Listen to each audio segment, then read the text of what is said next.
Dr. A.T. Pearson once said, "There has never been a spiritual awakening in any country or locality that did not begin in united prayer."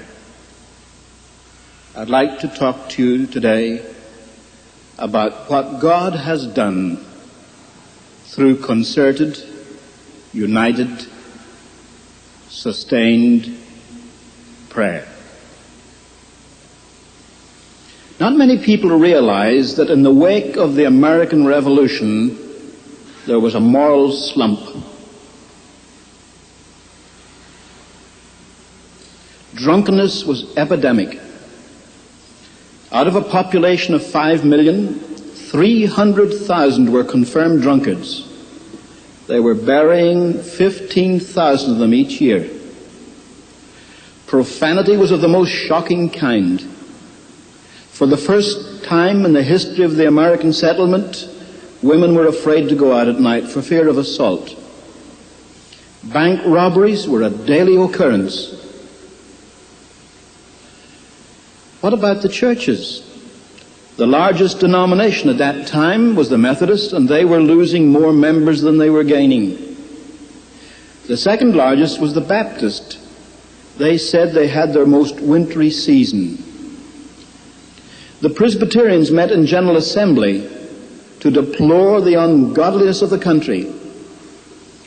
The Congregationalists were strongest in New England. Take a typical church. The Reverend Samuel Shepherd of Lenox, Massachusetts, said in 16 years he had not taken in one young person into fellowship. The Lutherans were so languishing, they discussed uniting with the Episcopalians, who were even worse off. The Protestant Episcopal Bishop of New York, Bishop Samuel Provost, quit functioning. He had confirmed no one for so long, he decided he was out of work, so he took up other employment.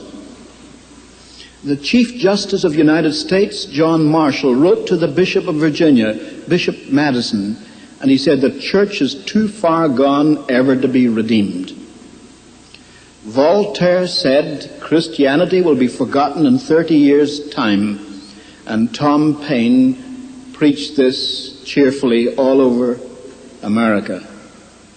In case you think it was the hysteria of the moment, Kenneth Scott Latourette, the great church historian, said, "It seemed as if Christianity were about to be ushered out of the affairs of men. The churches had their backs to the wall.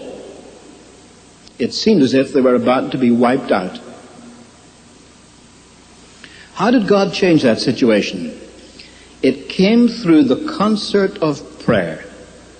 I must go back a little. There was a Scottish Presbyterian minister in Edinburgh called John Erskine. He wrote a memorial, he called it, pleading with the people of Scotland and elsewhere to unite in prayer for a revival of religion.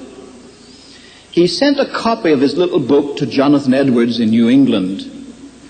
That great theologian was so moved, he wrote a response which got longer than a letter, and finally he published it as a book. If my memory serves me right, the title of the book was as follows: "A Humble Attempt to Promote Explicit Agreement and Visible Union of All God's People in Extraordinary Prayer for the Revival of Religion and the Advancement of Christ's Kingdom." That was the title of the book, not the book itself. Nowadays, titles are often unrelated to the contents. If you study weather, you're interested in meteorology, you don't read Gone with the Wind. It has nothing to do with weather. But in those days, a title was more like a synopsis of what was in the book. But don't miss the message of the title. A humble attempt, that was New England modesty, to promote explicit agreement and visible union of all God's people in extraordinary prayer for the revival of religion and the extension of Christ's kingdom. That's what's missing so much from all our great evangelistic efforts. We must have explicit agreement and visible union of God's people in extraordinary prayer. Now, this movement began in England through William Carey and Andrew Fuller and John Sutcliffe and others. They started what the British called the Union of Prayer. And the year after John Wesley died, the Second Great Awakening began and swept Great Britain. There isn't time to give you the details of that. But in New England, there was a man of prayer named Isaac Backus, a Baptist pastor. And in 1794, when conditions were at their worst, he sent out a plea for prayer. Take the colleges at that time. They took a poll at Harvard and they discovered not one believer in the whole student body. They took a poll at Princeton, a much more evangelical place. They discovered only 2 believers in the student body and only 5 that didn't belong to the filthy speech movement of that day. Students rioted. They had a mock communion at Williams College. They had anti-Christian plays at Dartmouth. They burned down Nassau Hall at Princeton. They forced the resignation of the president of Harvard. They took a Bible out of a Presbyterian church in New Jersey and burned it in a public bonfire. Christians were so few on campus, they met in secret like a communist cell and kept their minutes in code so that no one would know what they were doing to persecute them. Isaac Backus addressed his plea for prayer to ministers of every Christian denomination in the United States. The churches knew their backs were to the wall. The Presbyterian synods of New York and New Jersey and Pennsylvania adopted it for all their churches.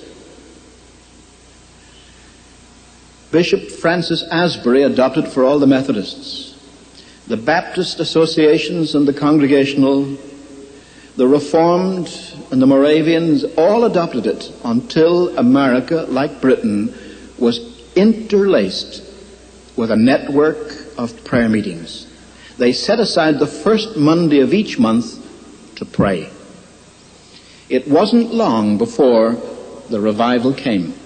It broke out first of all in Connecticut, then it spread to Massachusetts, entirely without extravagance or outcry. Every report mentions this. However, there were some differences. When the movement reached the frontier in Kentucky, those people were really wild and irreligious. Congress discovered that in Kentucky there hadn't been more than 1 court of justice held in 5 years. Peter Cartwright, a Methodist evangelist, said when his father settled in Logan County, it was known as Rogues Harbor. If someone committed a murder in Massachusetts or a robbery in Rhode Island, all he needed to do was to get across the Alleghenies. The decent people in Kentucky formed regiments of vigilantes to fight for law and order. They fought a pitched battle with the outlaws and lost. There was a Scotch-Irish Presbyterian minister called James McGrady, whose chief claim to fame was that he was so ugly he attracted attention. Nowadays you have to be good looking to get attention. But McGrady was so ugly that people stopped on the street and said, "What does he do?" They said, "He's a preacher." Then they reacted and said, "A man with a face like that must have something to say." McGrady settled in Logan County, pastor of 3 little churches.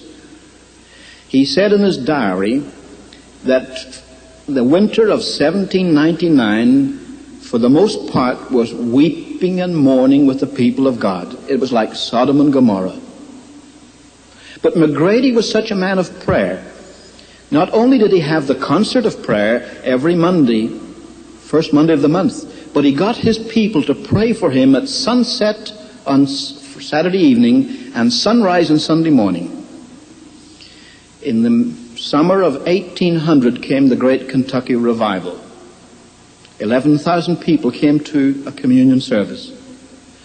McGrady hollered loud and long, "Anyone come and help me?" So Baptists and Methodists came, and the great camp meeting revivals began and swept Kentucky and Tennessee, and then burst over North Carolina and South Carolina and swept the frontier. That was the turning point.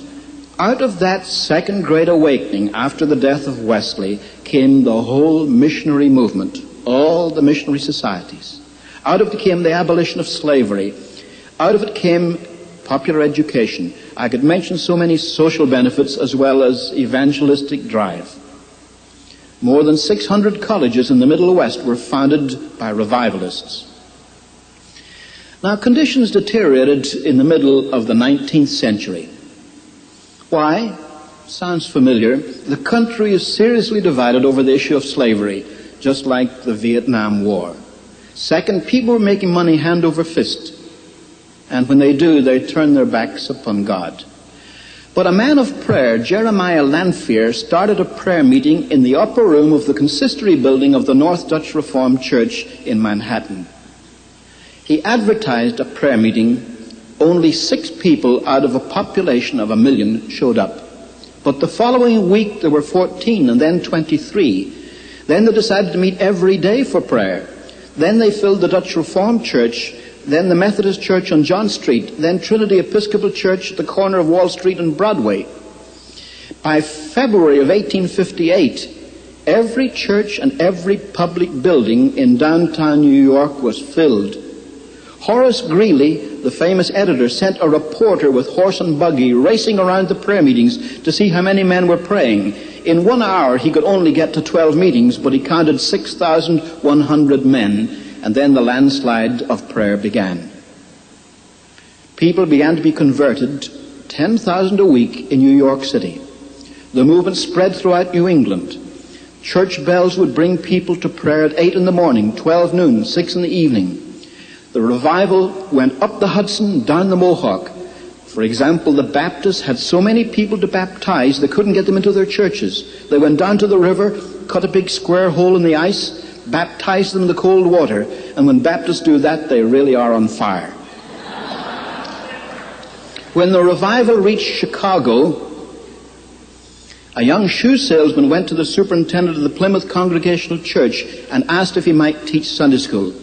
The superintendent said, "I'm sorry, young fellow, I've got 16 teachers too many, but I'll put you on the waiting list." The young man said, "I want to do something now." Well, he said, "Start a class." "How do I start a class?" "Get some boys off the street. Don't bring them here. Take them out into the country, and after a month you can have control of them. Bring them here, they'll be your class." He took them to a beach on Lake Michigan, and he taught them Bible verses and Bible games, and then he took them to the Plymouth Congregational Church. The name of the young man was Dwight Lyman Moody, and that was the beginning of his ministry that lasted 40 years. For instance, Trinity Episcopal Church in Chicago had 121 members, 1857. 1860, 1,400. This was typical of all the churches. More than 1 million people converted to God out of a population of 30 million in 1 year. And that revival jumped the Atlantic, broke out in Northern Ireland, in Scotland, in Wales, in England, South Africa, South India. Anywhere there was an evangelical cause, there was revival, and its effect was felt for 40 years. It began in a movement of prayer. It was sustained by a movement of prayer. Now that movement lasted a generation, but at the turn of the 20th century, there was need of awakening again. There were special prayer meetings at Moody Bible Institute, at the Keswick Convention in England, in Melbourne, in the Nilgiri Hills of India, at Wonsan in Korea. All around the world, people were praying that there might be another great awakening in the 20th century. Now, some people tell me we're in the midst of a great awakening today. I certainly believe that the tide has turned. I certainly believe that we're on the move again, but I don't think we've reached anywhere like what God has done in the past. Let me give you 2 examples. First of all, take student world.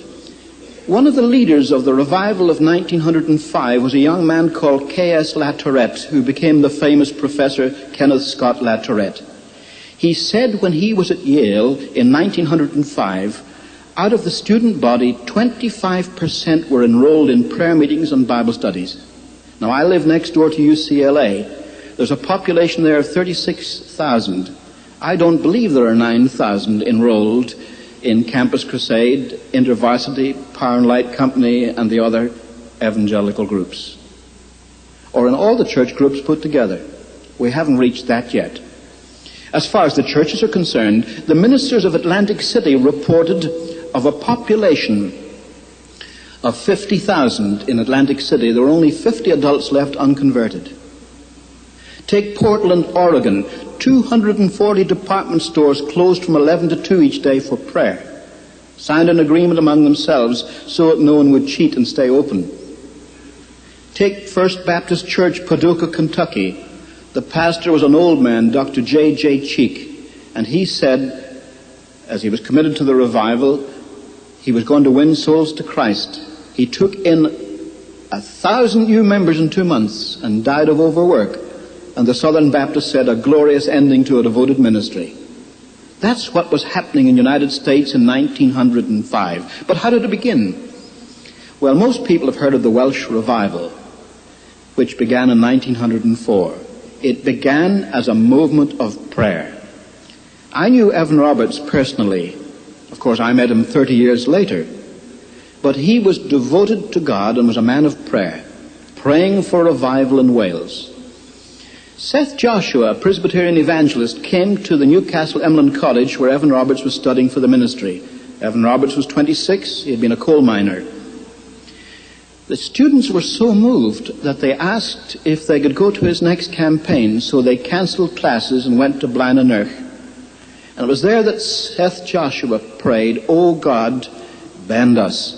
And Evan Roberts went forward and prayed with great agony, "O God, bend me." He couldn't concentrate on his studies. He went to Principal Phillips, the principal of his college, and said, "I hear a voice that tells me I must go home and speak to our young people in my own home church."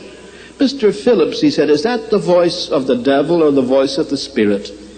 And Phillips answered very wisely, "The devil never gives orders like that. You can have a week off." He went back home to Lochor and announced to the pastor, "I've come to preach." The pastor wasn't at all convinced, but he said, "How about speaking at the prayer meeting on Monday?" He didn't even let him speak to the prayer meeting. He said to the praying people, "Our young brother Evan Roberts feels he has a message for you if you care to wait." 17 people waited. Evan Roberts said to them, "I have a message for you from God. You must confess any known sin to God and put any wrong done to man right. Second, you must put away any doubtful habit out of your life. Third, you must obey the Spirit promptly. Finally, he said, you must confess your faith in Christ publicly." And by 10 o'clock, all 17 had responded. The pastor was so pleased, he said, "How about speaking for us at the mission service tomorrow night, midweek service Wednesday night?" He preached all week. They asked him to stay for another week, and then the break came. You say, "What do you mean the break?" I've read the Welsh newspapers of the period. In them were little snippets of ecclesiastical news. The Reverend Peter Jones has just been appointed chaplain to the Bishop of St. David's. Very interesting, but not earth-shaking. And then it said Mowbray Street Methodist Church had a very interesting rummage sale. But then suddenly a headline, "Great crowds of people drawn to Lochor." And it said, for some days a young man named Evan Roberts was causing great surprise. The main road between Llanelli and Swansea, on which the church was situated, was packed from wall to wall, people trying to get into the church. And people were closing shops and stores early to get a place in the church. Now the news was out. They sent a reporter down, and he described what he saw. He said it was a strange meeting. It closed at 4:25 in the morning, and then the people didn't seem to be willing to go home. He said that the people were still standing outside the church talking about what had happened. And then a very British summary. He said, "I felt this was no ordinary gathering." The news was out. Next day, every grocery store in that industrial valley was packed out, people buying groceries, people who had come to the meetings. On Sunday, every church filled. And it went like a tidal wave over Wales. I could tell you so much about it. There were 100,000 people converted in that movement. 5 years later, a man called J.V. Morgan wrote a book to debunk the revival. His main criticism was that of the 100,000 that joined the churches in the 5 months of the excitement of the revival, after 5 years, only 80,000 still stood. Only 80,000. But the social impact was astounding. For example, judges were presented with white gloves, not a case to try. No rapes, no robberies, no murders, no burglaries, no embezzlements, nothing. The district councils had emergency meetings to discuss what to do with the police now that they were unemployed. In fact, they sent for a sergeant of the police and said, "What do you do with your time?" He said, "Well, before the revival, we had two main jobs. One was to prevent crime, the other to control crowds, as at football games. But since the revival started, there's practically no crime, so we just go with the crowds." A councillor said, "What does that mean?" Well, he said, "You know where the crowds are. They're packing the churches. But how does that affect the police?" Well, he said, "We have 17 police in our station, but we have 3 quartets, and if any church wants a quartet, they simply call the police station." That revival swept Wales. Drunkenness was cut in half. There was a wave of bankruptcies, but nearly all taverns. There was even a slowdown in the mines. You say, how could a religious revival cause a strike? It didn't cause a strike, just a slowdown. So many Welsh coal miners were converted and stopped using bad language that the horses that dragged the trucks in the mines couldn't understand what was being said to them. And transportation slowed down for a while until they learned the language of Canaan. When I first heard that story, I thought it was a tall tale, but I can document it, even from Westminster Abbey. That revival, for instance, affected moral standards also. I discovered, through the figures given to me by the British government experts, that in Radnorshire and Merionethshire, the illegitimate birth rate dropped 44% within a year of the beginning of the revival. So great was the impact of that movement. That revival swept Great Britain. It broke out in Norway. It so moved Norway that the Norwegian Parliament passed special legislation to permit laymen to conduct Holy Communion because the clergy couldn't keep up with the number of converts who wanted to take Holy Communion. It swept Sweden and Denmark and Germany, Canada from coast to coast, all of the United States, Australia, New Zealand, South Africa, East Africa, Central Africa, West Africa, North Africa, Brazil, Mexico, Chile. I could talk, well, in fact, I teach a course on this. Here's the interesting thing. Until 1973, no one ever knew about the extent of that revival until I published my book, The Flaming Tongue. And it began through a movement of prayer. It began with prayer meetings all over the United States. And soon there came the great time of harvest. So what's the lesson we can learn? It's a very simple one. It's that familiar text. If my people called by my name shall humble themselves and pray and seek my face and turn from their wicked ways, then I will hear from heaven and will forgive their sin and will heal their land. What's involved in this? God expects us to pray. But we must not forget what Jonathan Edwards said when he said to promote explicit agreement and visible union of all God's people in extraordinary prayer. What do you mean by extraordinary prayer? When you find people getting up at 6 o'clock in the morning to pray, or having a half night of prayer till midnight, that's extraordinary prayer. When they give up their lunch time and go and pray at a noonday prayer meeting, that's extraordinary prayer. But it must be united and concerted. It doesn't mean that a Baptist becomes any less of a Baptist, or that an Episcopalian is less loyal to the 39 Articles, or that a Presbyterian turns his back on the Westminster Confession. Not at all.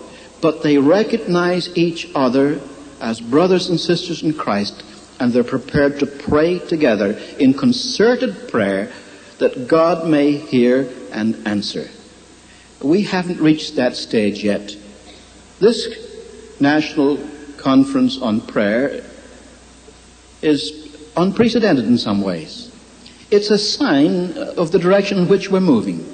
It's what I call extraordinary prayer. But you folk who are here, those who listen to my voice, must take it back to your churches. And when they're prepared to set aside time to pray for a spiritual awakening, that's when God is going to answer. Now some people say that means then it's up to us. Oh no, we can't say that either. Matthew Henry said, when God intends great mercy for his people, he first of all, sets them a-praying. Even God is sovereign in this matter. But we must respond. He has chosen never to work without our cooperation. So whether your interpretation of revival is Calvinistic or Arminian, it's a very simple thing. You must pray. Then God will work. May God help us so to pray. Amen.